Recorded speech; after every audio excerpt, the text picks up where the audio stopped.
c'est un parcours d'œuvres d'art publiques qu'on souhaite déployer sur toute la côte de Beaupré avec les années qui viennent. Mais pour la première édition, on souhaite que ça s'installe dans le cœur de Sainte-Anne-de-Beaupré pour profiter du lancement du quai.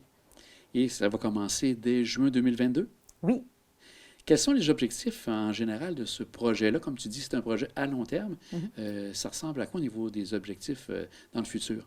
On souhaite rapprocher l'art des citoyens, puis on souhaite aussi surtout offrir une possibilité de professionnalisation pour les artistes de la côte de Beaupré.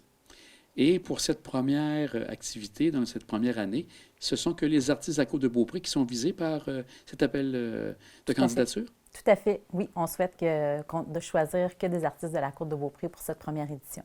Et là, au total, il va y avoir combien d'œuvres qui seront des œuvres temporaires, de ce que j'ai compris? Il y en aura combien pour cet été? Il va y avoir 3 œuvres temporaires. Il y en a une de celles-là qui sera choisie pour s'installer de façon permanente. Et elle sera installée un peu plus tard pour l'été 2023? Tout à fait. Tout à fait.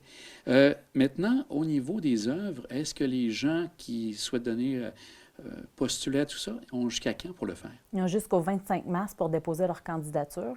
Les formulaires sont disponibles sur le site de Développement Côte-de-Beaupré, puis dans l'invitation qui a été lancée et diffusée un peu partout. Est-ce qu'il y a des dimensions spéciales que les gens doivent respecter par rapport à l'œuvre ou vous avez des critères bien précis?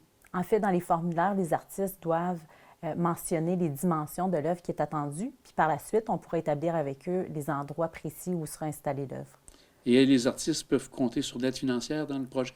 Il y a un cachet de 1 750 qui est prévu pour chaque artiste pour l'œuvre éphémère, un budget de 500 pour les matériaux.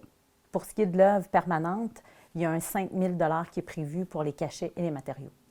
Quand tu parlais justement tout à l'heure que les gens peuvent aller sur le site de Développement Côte-de-Beaupré, est-ce que la page Facebook a de l'information également Oui, de ce côté? Ça a été partagé également sur notre page Facebook Développement Côte-de-Beaupré.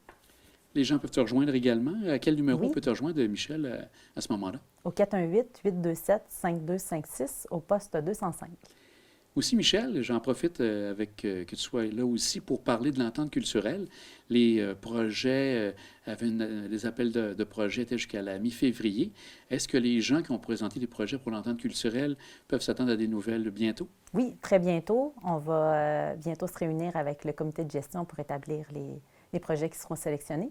Puis pour l'appel de pèlerinage, les artistes ont jusqu'au 25 mars pour déposer leur candidature. Pour le faire.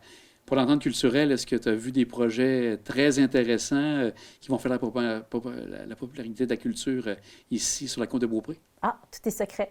Oh, tout est secret, donc tu ne peux rien Tout est avancer secret. encore? Non, ça va sortir bientôt, mais pour l'instant, on n'en parle pas. On va surveiller ça avec Oui. un grand intérêt. Bien, merci, Michel. Merci.